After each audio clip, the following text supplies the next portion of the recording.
You guys? Great. If not, not all. You know what? I think we're okay. You guys are all set. Well, thank you, and good morning, everyone. Great to be here back in Vaughan and with the great workers here. Thank you for joining us. It's another great morning. You know, ladies and gentlemen, the continued threat of U.S. imposed tariffs has put our economy and workers at risk. Everyone from global markets to small businesses and local industries are facing uncertainty the likes that we have not seen in some time. But our government is here today to tell them and the entire province that we have your backs. Our message has been clear and consistent. We will spare no effort to safeguard our economy and our people. And we are seizing this moment of opportunity to build a stronger, more prosperous future for ourselves here in Ontario, one where we leverage our province's competitive advantages, such as our natural resources, our talent, our people, and our workforce, to deliver economic growth and prosperity for everyone. Ontario has the critical minerals the world needs: copper, lithium, nickel, cobalt, graphite, and many more. But we're going to need to have an all-hands-on-deck to harness those advantages and expand our processing capabilities, and we're starting right now. Today, I'm pleased to announce that as the next step in our plan to protect Ontario, and as part of our government's historic 2025 budget, we are investing $500 million to create the new Critical Minerals Processing Fund, which will help accelerate the development of mineral processing projects right here in Ontario. It will build up our domestic processing capacity, ensure that the minerals mined in our province are processed and smelted right here by Ontario workers, for Ontario businesses, and for the world. Je suis ravi d'annoncer que nous investissons 500 millions de dollars pour créer le Fonds pour le traitement des minéraux critiques, qui aidera à accélérer le développement des projets de traitement des minéraux critiques ici, en Ontario. Il nous permettra de renforcer notre capacité de traitement pour faire en sorte que les minéraux extraits dans notre province soient traités ici, par les travailleurs ontariens, pour les entreprises de l'Ontario et le monde entier. We will also continue building long-term partnerships with Indigenous communities in the North and beyond to ensure they have a seat at the table and that they share in the benefits of this growing industry, not just for this generation, for many generations. Last week, I announced that our government is investing nearly $3.1 billion in loans, guarantees, grants, and scholarships to support Indigenous participation, partnership, and ownership in Ontario's critical mineral supply chain. This is how we create lasting economic opportunities, now and for generations to come. This is how we build a future where Ontario workers, whether they're in the North, in our cities, or in rural communities, have access to the opportunities they deserve. Together, we can make Ontario the top global hub of critical mineral development. We can protect our economy, our workers, and communities for decades to come, and we can lay the foundation for future generations to succeed. Ensemble, nous pouvons faire de l'Ontario le principal carrefour mondial de la mise en valeur des minéraux critiques.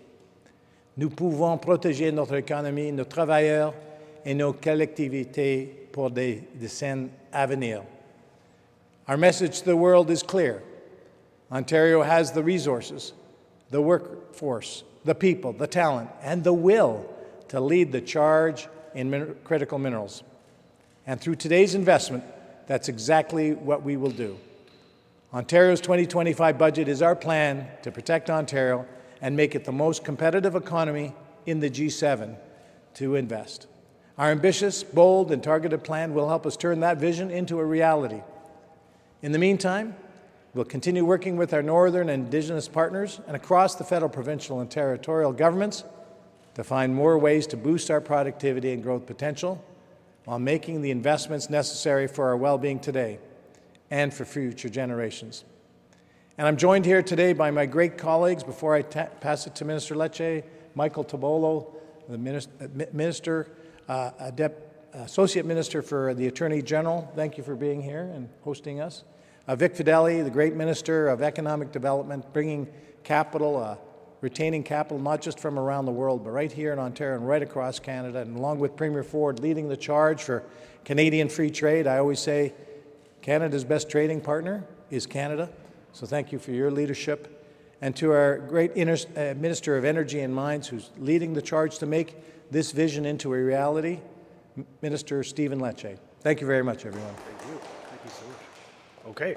Well, good morning, everyone. It's really great to be here. I want to thank our wonderful host and, more importantly, Reno Electric, 3 generations of leadership here in the city of Vaughan. Of course, want to thank Laura Smith, our local host, and, of course, Michael Tobolo. We are the dream team here in Vaughan, and we're working together for this community. But today, we're making a much larger announcement than any one community. This is about bringing our province together, unified behind a common mission of responsible economic development. We have a problem in this province. It takes too long to do big things. It takes roughly 15 years to build a mine. We are the outlier in the industrialized world. If we want to be bold, we want to be ambitious, we want to be forward-thinking, we've got to get on with building. And our Premier sought a mandate from the people of Ontario, very similar to the mandates received by the national government, similar to the mandates received by the New Democrats of even BC. Everyone is on side when it comes to building faster, with a sense of speed and a bias of action, because the status quo actually is indefensible in this new world order. And so we are committed to building, and doing so in a balanced, responsible way that, yes, protects the Constitution, strengthens environmental protection, but slashes the timeline by half to open a mine in this province, down to 24 months from what was 48 under the former Liberal government. We can do better, and that's the challenge function of this bill, aspiring for a bolder, more self-reliant Canada. And so today, in addition to speeding up the permitting process so we can lead the industrializing world, not be the second last in the OECD, but we could be the first, we also have a plan to end the ripping and shipping of Canada's precious resources that get sent abroad, processed abroad, critical value-added jobs created abroad, only for us to buy it back at a premium. That is not in the interest of Canada. That is not a strong, self-reliant economy. So we want to do it all here at home, jobs for Canadians. And that's why I am proud that our government is putting $500 million on the table, a landmark investment that will meaningfully allow Canada and Ontario to be the clean energy superpower that I know we aspire for. So I'm grateful to the Premier and grateful to Minister Fedeli and Bethlenfalvy and Tobolo and the entire government, who is steadfast committed to building mines faster, getting Canadian responsible resources out of the ground and to the world, and that finally we have a plan and an investment and a mechanism, a $500 million fund to refine these minerals here at home for the benefit of Canada. And that's leadership, but it's also a vision that's coming to reality. And so I'm grateful to get this fund unlocked, to put these dollars to use to attract more investment and to retain investment, yes, in Ontario's north, but really right across Ontario. And there's the supply chains benefit. We're here in the city of Vaughan. We're not in the north, as you know. And businesses here in the GTHA, all the way to the south as Windsor, Essex, are part of that massive energy and mineral supply chain. Thousands of good jobs. So we want to create more jobs. We want to be self-reliant. We want to stand on our own 2 feet. And that's why today's $500 million investment coming out of the budget is going to make a difference and going to really help position us for long-term success. With that, I'd now like to introduce Ontario's Minister of Economic Development and Trade, the Honourable Vic Fedeli, who's been leading the charge on One Canadian Economy. The first bill, this is our second bill, Bill 5, but the first bill was a bill to eradicate trade barriers in Canada, and that's been a great level of leadership. So thank you, Vic, for all you do. Thank you. Well, good morning, everyone. Great to see everybody here this morning. Thank you, Minister Lecce. It's a pleasure to join you, Minister Bethlenfalvy, and Minister Tobolo here as Ontario takes the next step in becoming a global leader in critical minerals by expanding and accelerating our province's processing capacity. It's really an honor to embark on this journey and to help transform Northern Ontario into a region of opportunity and economic resilience for all. Since 2018, our government has undertaken decisive action to unleash Ontario's economic potential by uniting the North's critical mineral advantage with the manufacturing might in the South. We've talked about that. We've talked about that for years now, linking the two. And so this is very exciting news for all of Ontario, but particularly in the North. We've worked tirelessly to build out this automotive supply chain to ensure the cars of the future are made here in Ontario by Ontario workers. Just last month, we took yet another step towards making Ontario a more resilient, competitive, and self-reliant jurisdiction with the introduction of the Protect Ontario by Unleashing Our Economy Act. Now, if passed, this historic legislation would establish a streamlined, one permit, one process framework to advance projects of provincial importance and security. Now, we saw the federal government's throne speech, and in the King's own voice, we heard one project, one review. That's from His Majesty the King.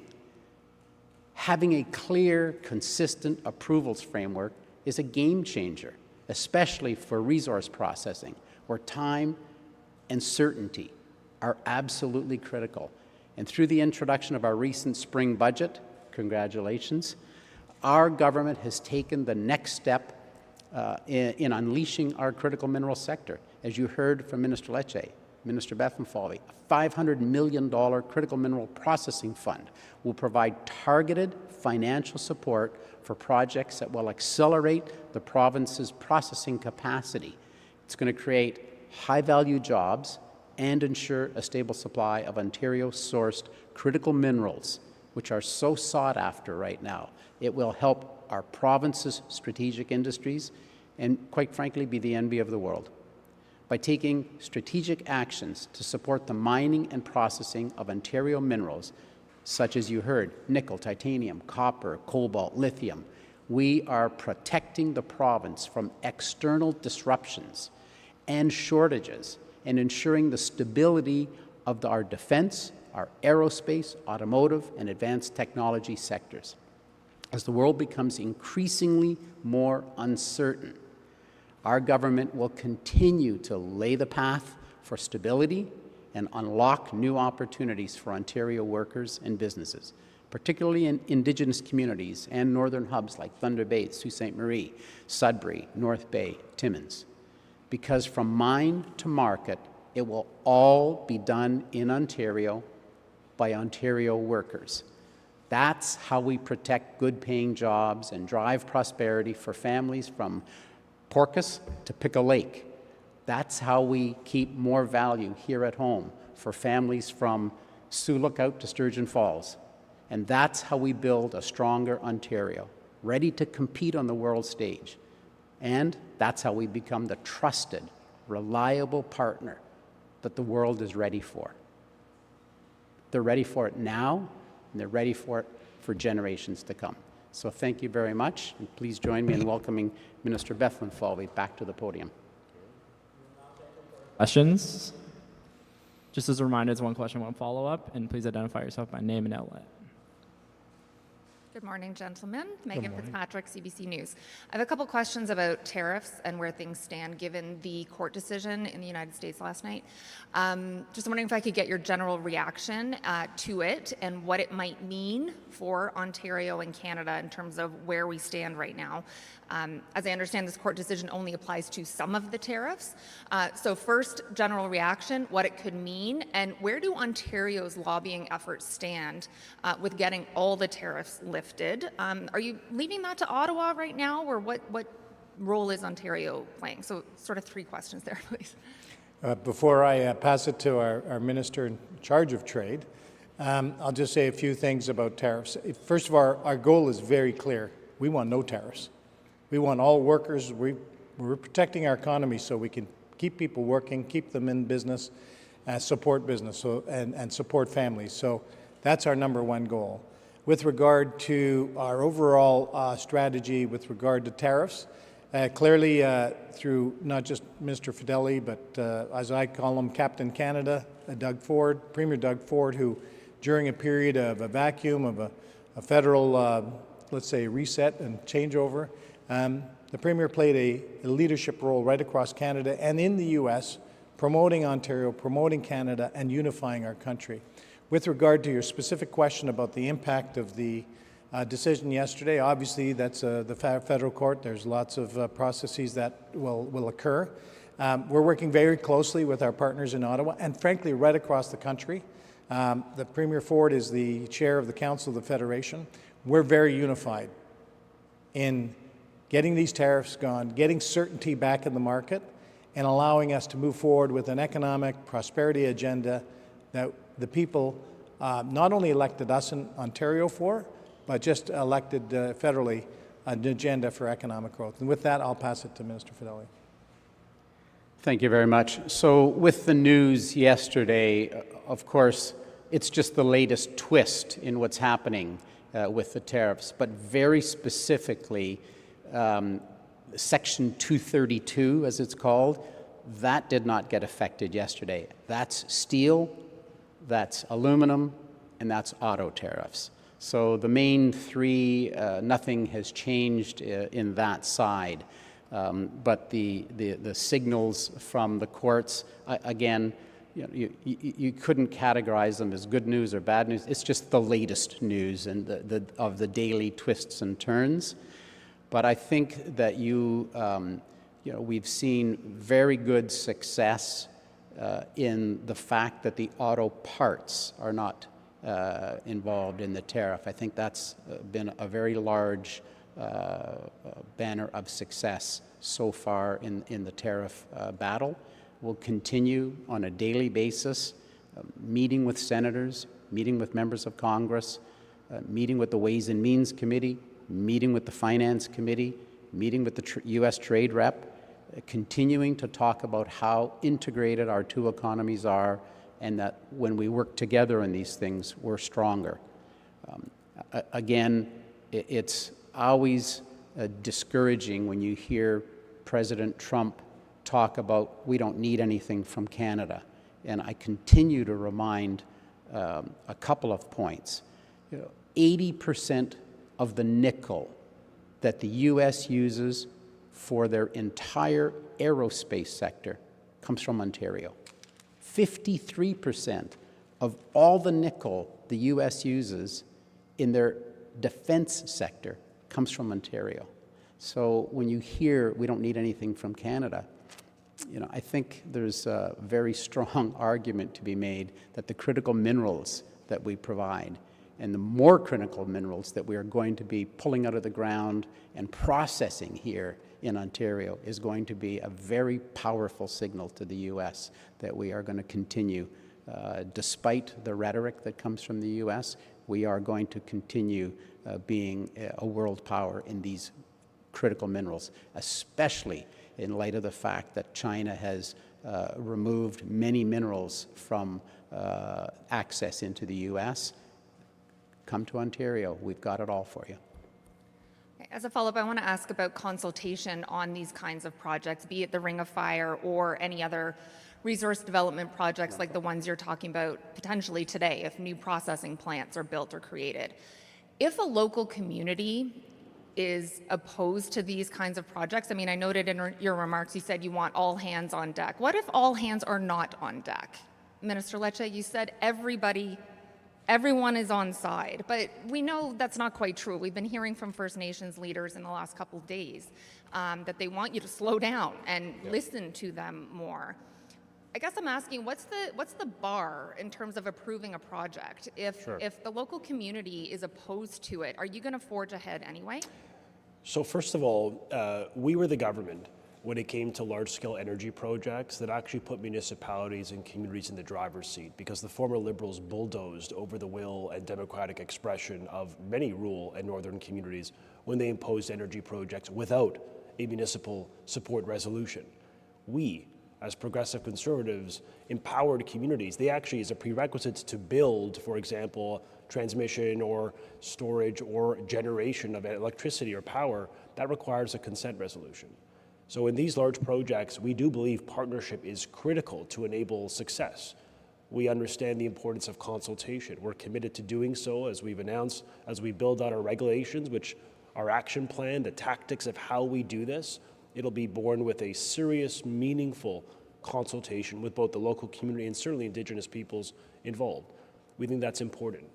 We also appreciate it is the law for which we will respect. But our objective, the announcement of this $500 million, $500 million fund, is a recognition that the status quo is not working. What I mean by, there's a growing consensus in this space, what I really mean is the people of Canada, the people of Ontario, right? We had an election principally on self-reliance. And the federal government, which shares a different party, and us, actually have the same mandate to move with a sense of speed to challenge the status quo so that we can prevail as a clean energy superpower. And when we're the slowest, I think most reasonable people accept the premise we can do better. We can speed this up while respecting the law, while even enhancing penalties and compliance and enforcement on the environment, because we believe in that balance. But we also believe now is not the time to allow a system that is not working for Canada, it's not working for our workers, it's not in the interest of our economy. And what it does is it allows the environmental and human rights pariahs of the world to win the day. And so to anyone who suggests that what the status quo is a better option because we protect the environment, that is a total false premise.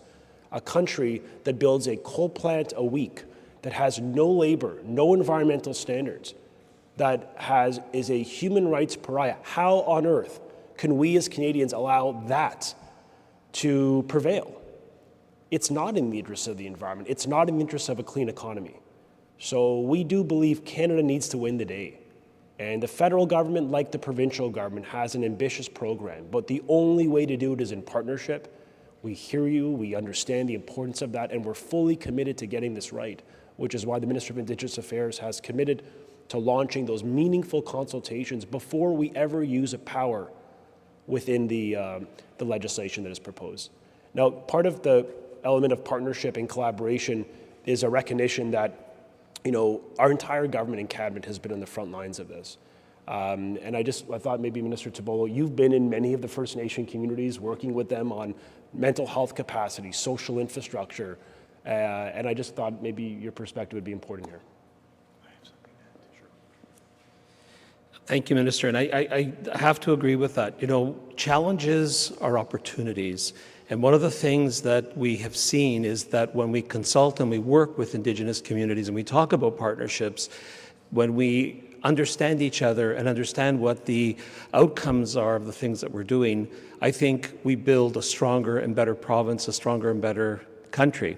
And with that, I have visited many of the northern communities, the flying communities, and that there is a great need there for social infrastructure. That there's a great deal of physical infrastructure that's needed. And so the opportunities that are being presented by the opening of roads and the building of mines and all the jobs that are being created in the north will truly integrate the north into an economy that's going to benefit not just the southern part of the province, but all of the people of the province.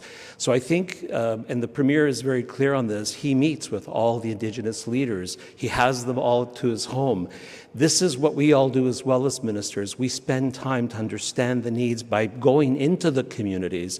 So there may be some objections, but I think communicating, speaking about them, reestablishing that trust and building the hope to bring to the people of the North opportunities that have been missed for years, for decades.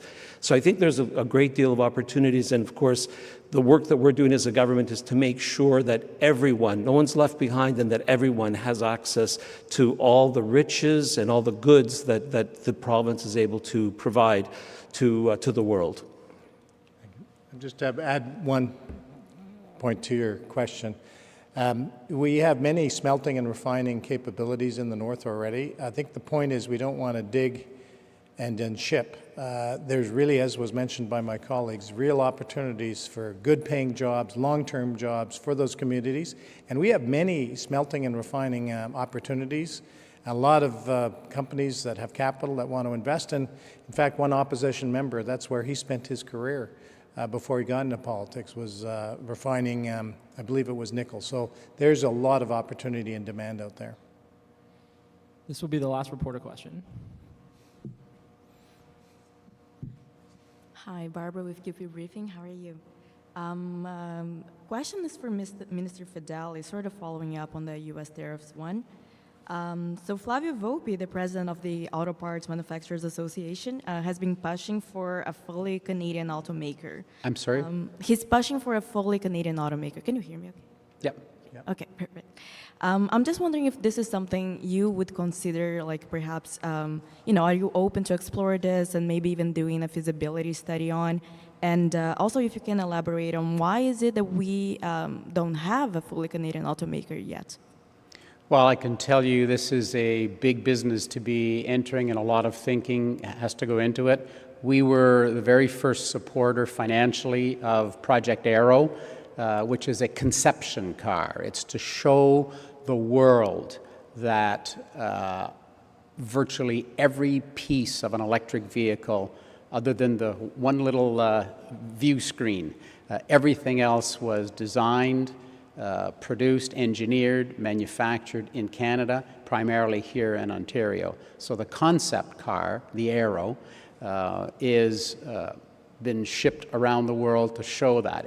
Again, it's a demonstration vehicle to show that we have that technology and that we know how to make virtually every part, and we put them together in a working vehicle. We're now supporting Arrow 2.0, as I call it, the next version, and so we'll see where that takes us. I would say it's an exciting opportunity for us to continue to showcase to the world that we know how to do these things. And we're excited about that next venture. Thank you. Next question now for the Minister of Finance. We recently saw a report commissioned by Build saying that home sales in Ontario are now worse than they were in the 90s housing crash. And housing experts are saying that what the province can do is to give home buyers a full rebate on the provincial part of the HST.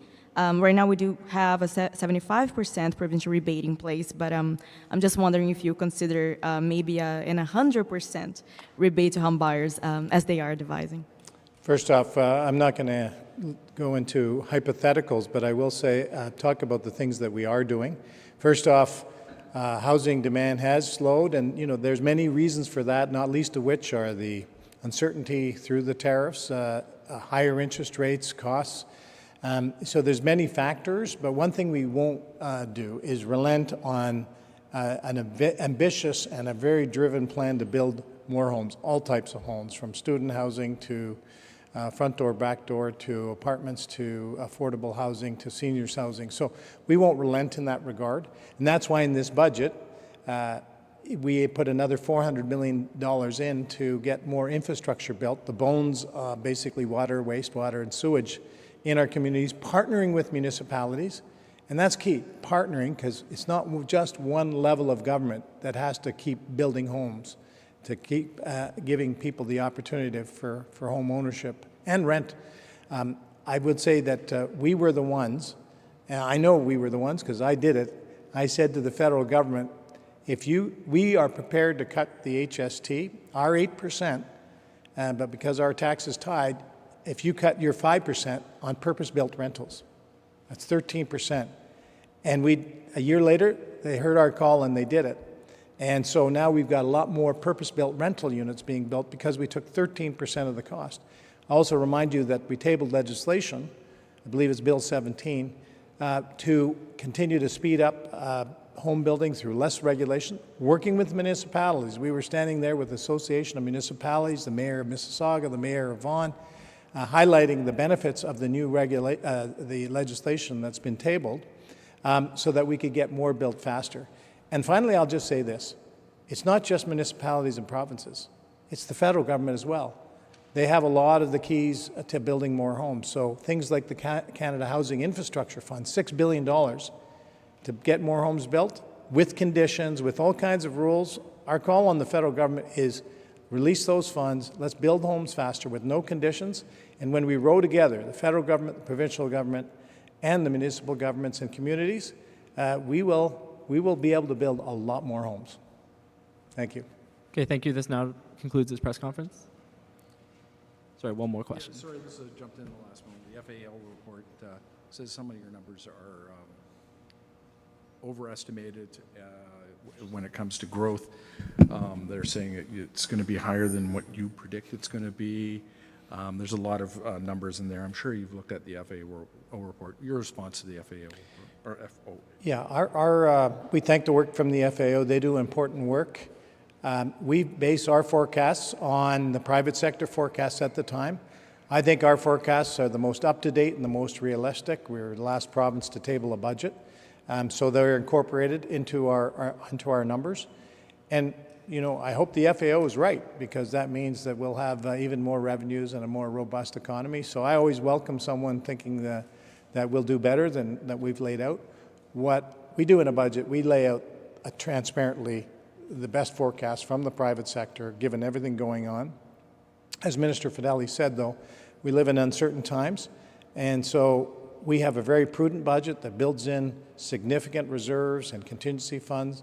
We've funded healthcare, education, and social services to the tune of $17 billion more than just what we published in the fall economic statement. We fortified Ontario. We're leaning into the economy. I think we've got a very prudent budget, and I'm really hoping that I'm going to get unanimous consent from the House on the budget. Thank you. This will now conclude this press conference. Thank you, everyone. Thank you very much.